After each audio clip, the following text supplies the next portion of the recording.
자, 오늘 메이플스토리 3차 사과문이 올라왔죠. 2차 사과문에서는 강원기 디렉터의 유저를 두려워하는 일만의 가능성을 보았다면 3차 사과문에서는 그런 분위기를 느낄 수가 없어요. 그거는 바로 제가 이전 영상에서 2차 사과문으로 강원기 디렉터가 노린 그 점을 확실히 쟁취했기 때문이라는 생각이 들고요. 그 내용이 궁금하신 분들은 이전 영상을 보시면 되겠습니다. 어차피 3차 사과문 보상안에 대한 자세한 내용과 분석은 다른 메이플 유튜버라든지 다른 게임 레카 유튜버들이 언급을 할 테니 패스하겠습니다. 저는 본인의 시간을 쪼개서 저를 챙겨봐 주시는 소중한 제 구독자분들에게 조금 다른 이야기를 들려주고 싶어요. 우리는 남들 다 아는 이야기 말고 조금 더 큰 그림을 보자고요. 어떻게 하여 이런 말도 안 되는 3차 사과문과 보상이 나왔는지 그 배경 지식과 좀 더 원론적인 본질적인 문제를 언급해보고자 합니다. 일단 이 사과문을 이해하기 위해서는 몇 가지 배경 지식들을 읊어줘야 합니다. 시작해보겠습니다. 첫 번째, 김정주 회장의 마음이 게임에서 떠났다. 이게 가장 중요합니다. 이거는 김정주 회장뿐만 아니라 다른 게임 회사들도 마찬가지인데요. 이게 무슨 말이냐면 이미 몇 년 전에 김정주 회장은 넥슨을 매각하려고 했죠. 이거는 다 아는 사실일 거예요. 근데 김정주 회장이 최근에 제주은행을 인수하려고 했던 건 아실까요? 기본적으로 회장 본인 자체가 게임업계에서 마음이 떠났는데 그 게임사가 제대로 운영이 되겠습니까? 물론 사실 무근이라고 기사가 났지만 제주은행은 네이버 김정주 회장이 인수한다는 찌라시로만 4,000원이었던 주식이 1만원대 가까이 올랐습니다. 그럼 왜 김정주 회장은 제주은행을 사고 싶었을까? 바로 김범수 의장 때문이죠. 김범수 의장이 누구냐? 바로 카카오를 만든 사람인데요. 이 사람이 원래는 한게임을 창업한 창업주입니다. 한게임 시절만 해도 김정주 회장이 김범수 의장 쳐다라도 봤을까요? 김범수 의장은 김정주 회장 눈도 못 마주쳤죠. 그 후에 한게임은 네이버와 합병 후에 또다시 분리되면서 망하기 직전까지 갑니다. 그리고 개털이 된 김범수 회장이 차린 게 카카오입니다. 카카오가 3, 4년 전까지만 해도 엄청난 적자 회사였어요. 근데 카카오뱅크 한 방으로 떼부자가 됩니다. 김정주 회장이 왜 제주은행에 눈독을 들인다는 소문이 났는지 이해되시죠? 같은 게임 회사에서 시작했는데 내 눈도 못 마주치던 놈이 게임사 대표는 물론이거니와 은행사 사주가 됐네?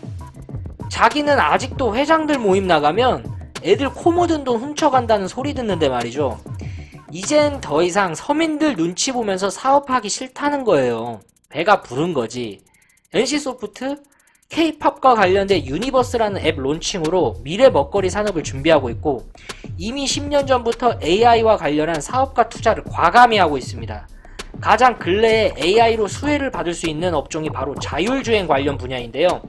자율주행과 관련해서 현대자동차, 네이버, 그리고 NC가 가장 과감히 도전하고 있는 부분은 여러분들이 아실까 모르겠네요. 넷마블도 빠질 수 없죠.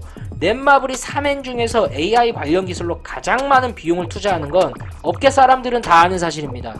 이미 여러분이 알고 있는 3N의 회장들은 게임에서 마음이 멀어진 지가 오래입니다.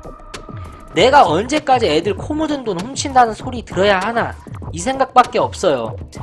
그 누구보다 게임계에서 손을 떼고 싶어하는 회사들이 대한민국 3대 게임 회사라고 불리우는 게 신기할 뿐입니다. 참, 넥슨은 일본에서 상장했으니 일본 기업이라고 불러야 할지 모르겠네요. 자, 두 번째, 넥슨 내부망에 올라온 이정원 대표이사의 편지 내용입니다. 이정원 대표이사가 뭐라 말했는지는 영상 더보기란에 남겨둘 테니 한 번쯤은 읽어보시길 바라겠고요. 위기를 기회로 만든다는 말 아시죠? 이게 딱 그겁니다. 자, 여러분, 이정원 대표이사는 캐시 확률을 공개하냐 마냐에 관한 결정권이 없는 사람입니다. 이거를 공개하기 위해서는 김정주 회장과 그 산하의 대주주들이 제가가 필요한 부분이에요. 김정주 회장은 일단 이 위기를 기회로 삼기로 한 거예요. 어떻게? 본인들의 조직을 혁신시켜서? 아니죠. 바로 언론 플레이를 통해서 이 위기를 극복해 나가기로 결정합니다. 여러분, 이정원 대표가 오전에 내부 직원들에게 쓴 공지 내용을 보면 누가 봐도 이거는 내부 직원들 보라고 쓴 글이 아니에요. 외부 사람들 보라고 쓴 글이죠. 그리고 이게 오전에 넥슨 내부망에 글이 올라왔는데 이와 관련한 첫 기사가 10시 반에 올라옵니다. 이게 이해가 되실까요? 요즘은 게임사가 다 탄력 근무제라 정확히 몇 시에 올라온지는 모르겠는데 아마 오전 8시, 9시쯤에 올라왔을 거라고요. 근데 기사가 10시 반에 뜬다? 그것도 보도자료를 뿌린 게 아니라 내부망에 올라온 자료인데 이거는 설계에 들어간 겁니다. 자, 3차 사과문 뜨기 전까지 넥슨 대표이사가 쓴 글로 기사가 50개가 넘게 쏟아집니다. 관련 기사가 50개가 넘는다는 뜻이 어느 정도인지 제가 말씀을 드릴게요. 네이버 기준으로 보면 주요 탭이 정치, 경제, 사회, 연애, TV 등으로 나뉘어지는데 여기서 95%의 클릭률이 연애 TV에서 발생됩니다. 나머지는 5%의 클릭률도 발생이 안하고요. 연애 TV에서 가장 핫한 이슈에 관련한 기사가 100개에서 150개 정도 쏟아지거든요. 근데 클릭률 5%도 안되는 정치, 경제, 사회 탭들 중 클릭률 1%도 안되는 탭인 IT 탭에서 넥슨 대표의 내부 공지 기사가 50개가 쏟아졌다는 게 이해가 되실까요? 참고로 확률 공개 관련 게임법 발의 처음 했을 때 엄청 이슈가 됐었죠. 그때 게임법 관련해서 기사 나온 게 13개입니다. 이제 이해가 좀 되시죠? 이거는 설계 들어간 겁니다. 자, 기사들 보면 굉장히 기업 친화적으로 쓰여져 있습니다. 쇄신하겠다, 정보 공개하겠다, 넥슨이 처음으로 공개한다는 식으로 기사가 적혀있죠. 여러분, 게임을 안하는 혹은 게임을 하지만 넥슨 게임을 안하는 사람들의 시선에서는 게임법이 아직 발의 수준에 있는데 넥슨이라는 회사가 앞장서서 확률 공개, 업계 최초로 시작하겠다, 이런 식으로 포장이 된 겁니다. 양심적인 기업으로 말이죠. 이미 설계가 끝난 상황이라는 거죠. 그리고 세 번째, 어찌하여 이런 설계가 가능했는가? 여론이 나쁘지 않았습니다. 무슨 여론? 게이머들의 주요 여론이 형성되는 곳이 바로 커뮤니티인데 그 커뮤니티의 여론을 주도하는 사람들이 바로 BJ 스트리머들입니다. 여러분, 이전에 리니지 M 문양 사건 터졌을 때 리니지 M 스트리머들 다 접는다고 난리였습니다. 실제로 접은 사람들도 엄청 많아요. NC게임 한 20년 하고 방송 한 15년 한 사람들이 말이죠. 근데 메이플 바닥은 좀 온도차가 있더라고요. 몇십만의 구독자를 거느린 BJ 스트리머들 우물쭈물 하다가 게임사에 어쩌고 저쩌고 하다가 결국엔 접지 않는 내용으로 끝나더라고요. 저는 깜짝 놀랐어요. 그래도 충분히 그분들의 마음을 이해해요. 주요 콘텐츠가 메이플 스토리니까요.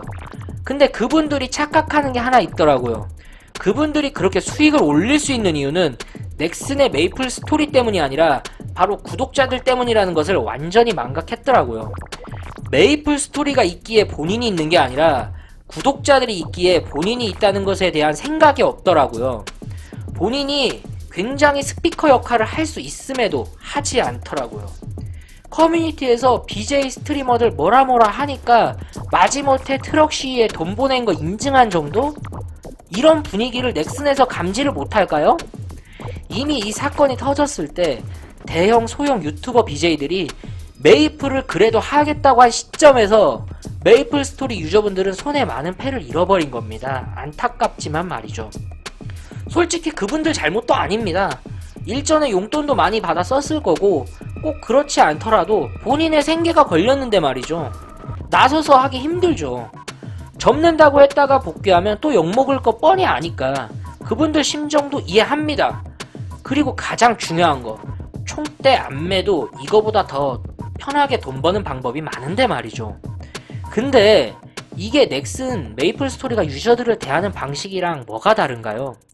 메이플 스토리가 고객들을 망각한 것처럼 메이플 BJ 유튜버들도 구독자와 유저들을 망각한 것으로 보이더라고요. 차이가 있나요? 제 3자의 입장에서 봤을 때를 이야기 드리는 겁니다. 이러한 상황 때문에 이렇게 어이없는 3차 사과문이 나온 겁니다. 게임에서 마음이 멀어진 게임사 사주, 타주의 의지를 이어 유저 알기를 우습게 하는 운영진, 여론을 주도할 수 있는 힘을 가진 BJ 유튜버들이 그럼에도 불구하고 메이플을 하겠다는 의지, 이 삼위일체가 오늘의 3차 사과문을 만들었습니다. 근데 정말 어처구니 없게도 지난 2월 18일부터 지금까지 메이플 스토리의 변화를 일으킨 사람들은 분명히 있습니다. 바로 소위 말하는 꼬접충들이죠. 이번에 메이플이 꼬아서 접은 분들은 지금까지 꼬아서 접은 분들이랑 다른 점이 있습니다. 바로 집단 행동을 이뤄낸 부분인데요. 아이러니하게도 메이플 스토리를 이제 하지 않는 분들이 메이플 스토리를 변화시키는데 가장 혁혁한 공을 세운 분들입니다. 그 잘난 BJ 유튜버들이 아니고 말이죠. 소위 꼬접충, 이분들이 지금 집단적으로 로스트아크로 넘어가자는 분위기를 만들고 실제로 넘어가서 일종의 밈을 만들어내고 있습니다. 저는 이것을 보면서 예전의 일이 하나 생각나더라고요. 혹시 드라켄상이라는 게임 아시는 분 계실지 모르겠습니다. 2013년경에 전세계 RPG판을 뒤흔든 게임입니다. 근데 이게 어떻게 망한 줄 아세요? 말도 안 되는 캐시템 내놓다가 망한 케이스인데요. 메이플과 상황은 흡사한데 비슷하면서 달랐습니다. 바로 드라켄상을 하던 유명 스트리머들이 대거 유저들을 이끌고 어떠한 게임으로 가자고 좌표 찍고 이탈을 한 상황이 벌어졌는데요. 드라켄상은 못 들어보셨어도 이 게임은 들어보셨을 겁니다. 좌표를 찍고 넘어간 게임은 바로 패스 오브 엑자일이라는 게임입니다. 지금의 메이플 스토리에서 일어나는 현상과는 조금 다른 모습이죠.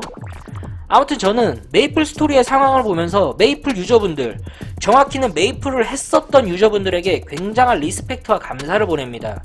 제가 알기로는 메이플 스토리 유저가 나이가 많아야 30대 초반, 보통은 17세, 20대로 구성된 젊은 층들이 많은 것으로 알고 있는데요. 저와 같은 린저씨 세대들과 다르게 꼬아서 접는 일을 해낸 것이지요. 그리고 그것으로 게임사에게 경각심을 갖게 한 점도 말이죠. 이 큰 한 걸음이 해외처럼 게임사가 유저 기만 한번 잘못했다가 시가총액이 15조가 날아가는 그런 현상을 만들어낼 수 있는 진일보한 한 걸음을 뗐다고 봅니다. 여러분들은 저와 같은 윗세대 게이머들이 하지 못했던 대단한 일을 해냈다고 생각이 듭니다. 최근에 많은 커뮤니티나 유튜버들이 꼬접충들을 반박하는 내용들을 많이들 올리시고 그 내용을 옹호하시는데 저는 이전 영상에서도 말했듯이 대한민국 게임 업계를 바꿀 수 있는 건 꼬접충이다.